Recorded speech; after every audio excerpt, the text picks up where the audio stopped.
Spoštovane gledalke, cenjeni gledalci, dobrodošli, spremljate dogodke dneva. Pod kozolcem pri Ribniku predstavili letošnje novosti. V celjski osrednji knjižnici odprli dnevno sobo z razgledom.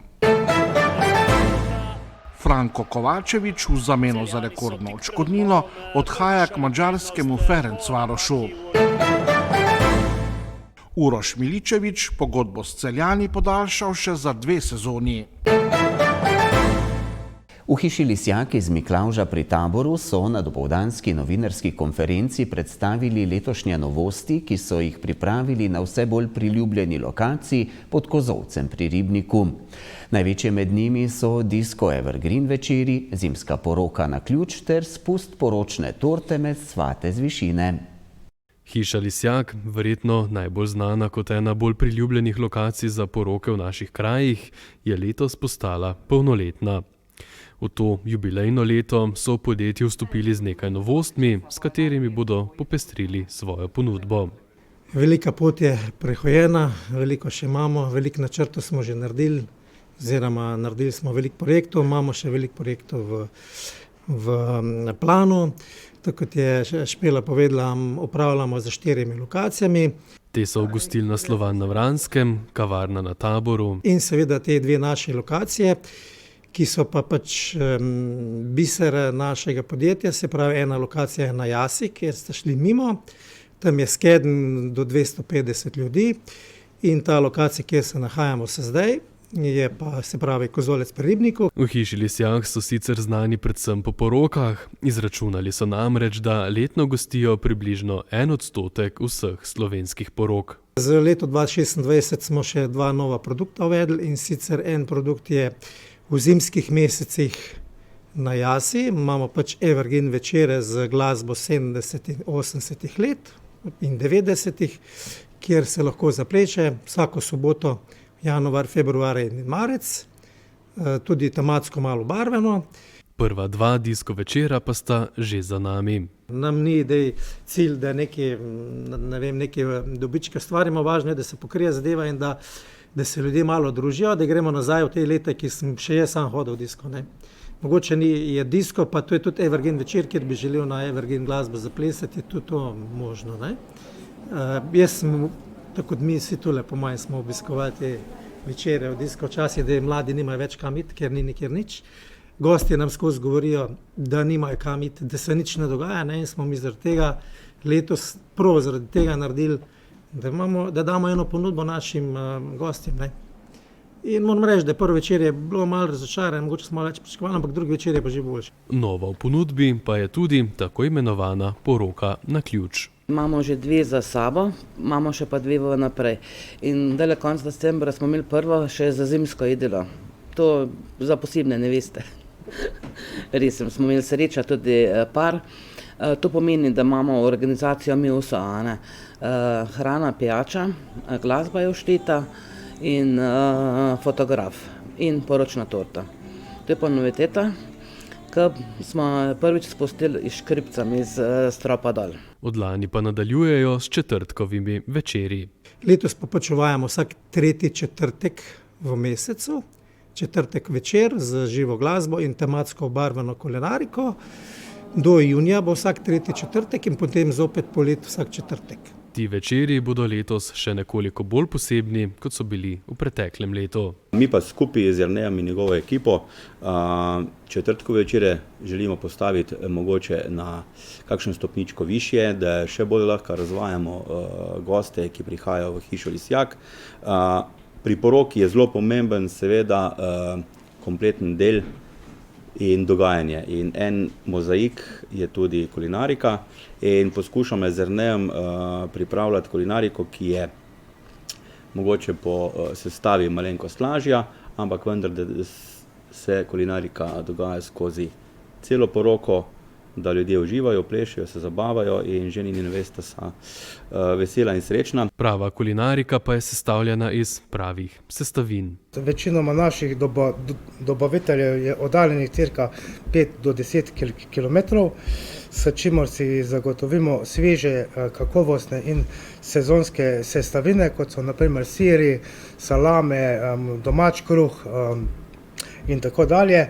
V hiši Lisjak prirejajo tudi team buildinge, na katerih si kuharsko kapo nadenejo kar udeleženci sami. V Osrednji knjižnici Celje so pred tednom dni odprli dnevno sobo z razgledom. Gre za nov prostor, ki bo namenjen učenju, sprostitvi in mirnemu prebiranju knjig. Nova pridobitev sovpada z visokim jubilejem 120-letnice javnega knjižničarstva v Celju.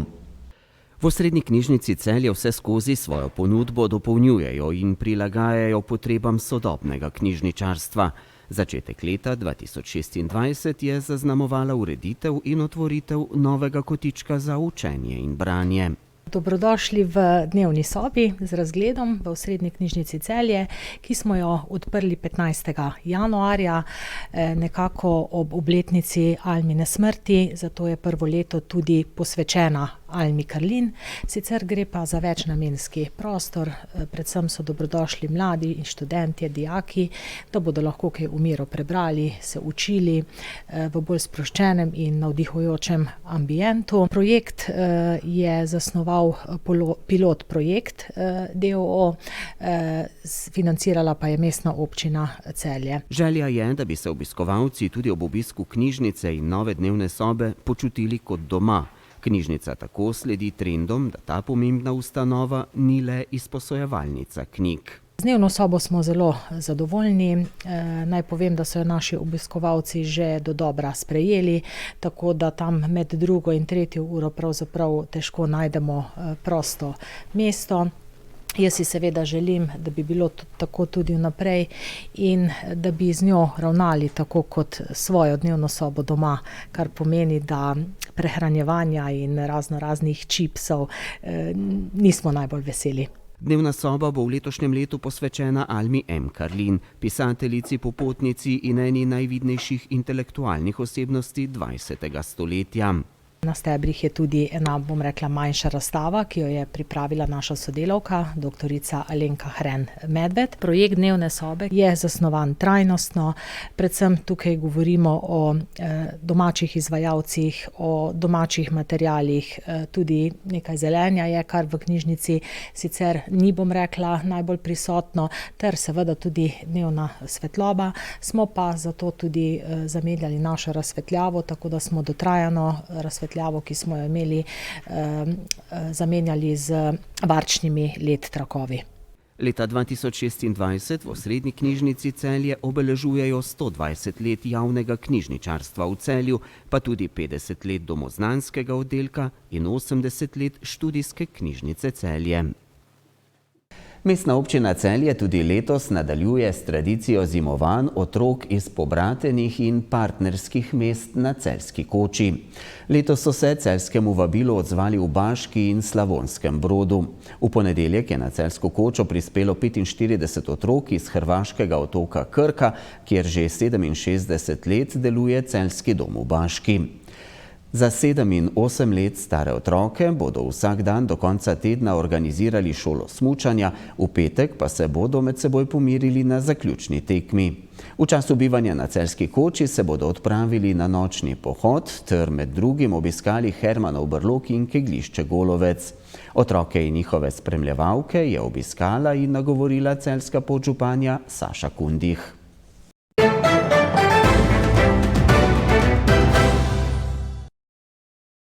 Nogometni klub Celje je v zameno za rekordno odškodnino v klubski zgodovini z madžarskim Ferencvarošem sklenil dogovor za prestop Franka Kovačeviča.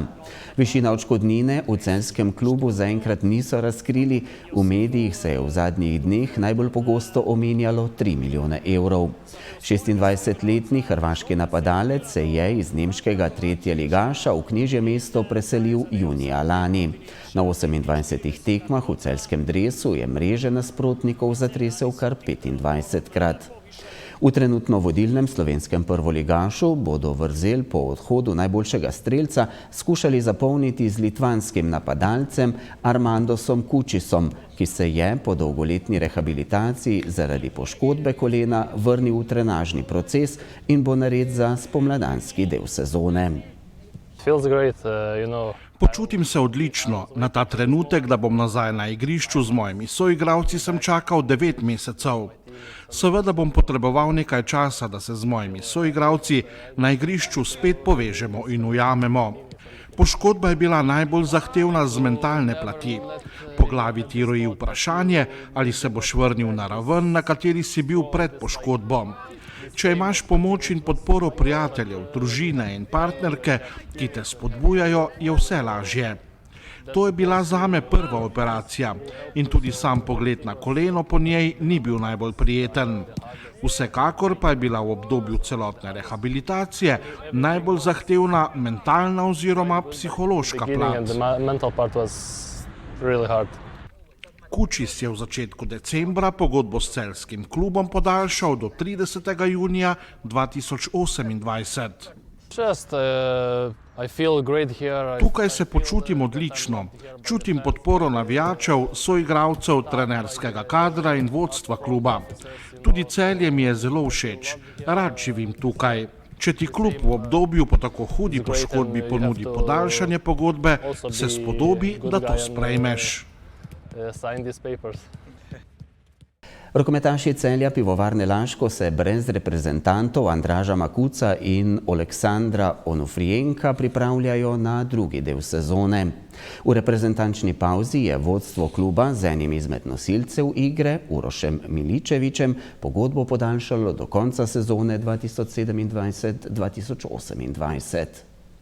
Imel sem veliko zanimanja iz tujine, tudi ponudbe, kjer so klubi nudili mogoče više finančne pogoje, ampak kar je prevladalo je to, da so mi v Celju predstavili nek projekt,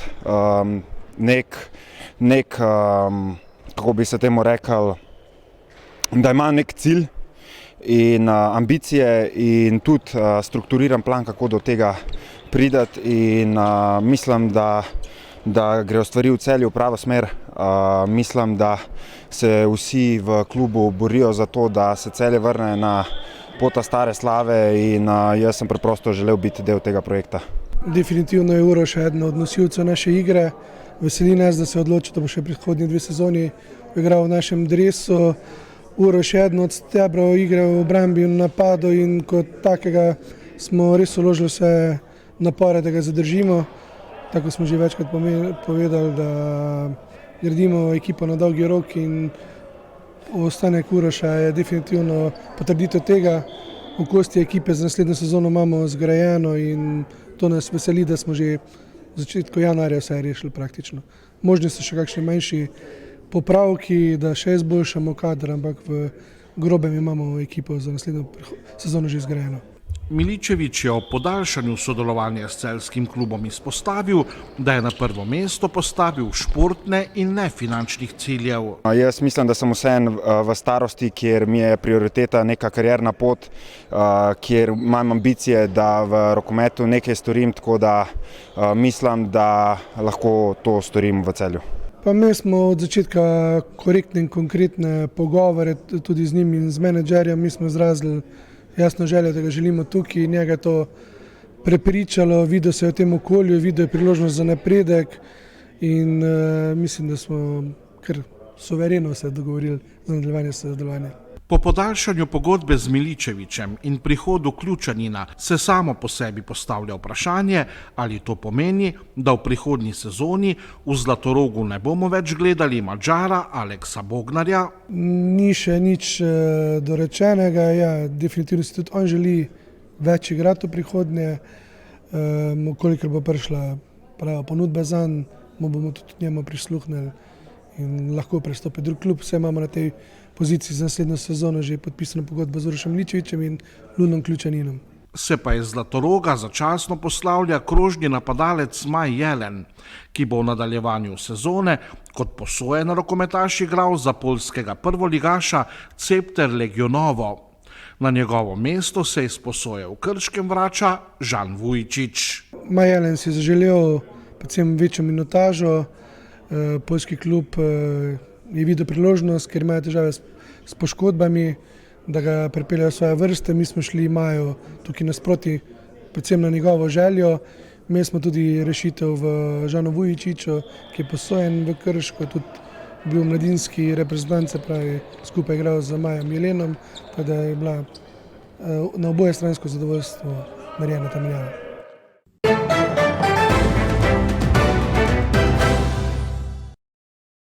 Jutri bo v južni polovici države precej oblačno, drugod pa delno jasno z nekaj nizke oblačnosti. Zjutraj bo ponekod nekaj megle. Najnižje jutranje temperature bodo na severu od -11 do -7, drugod od -7 do 0, najvišje dnevne pa od -1 do 4, na Primorskem do 9 stopinj Celzija. V petek bo sprva še delno jasno, jutro bo ponekod megleno. Čez dan se bo od zahoda oblačilo. V noči na soboto se bodo na zahodu začele pojavljati padavine, ki se bodo do jutra nekoliko razširile proti osrednji Sloveniji. Meja sneženja se bo dvignila do nadmorske višine okoli 1300 metrov, le v alpskih dolinah bo lahko snežilo do dolin. Padavine bodo nato v soboto čez dan ponehale, prehodno se bo delno razjasnilo. Z vremensko napovedjo zaključujemo dogodke dneva. Hvala, ker ste nas spremljali in ne zamudite naše oddaje znova jutri. Nasvidenje.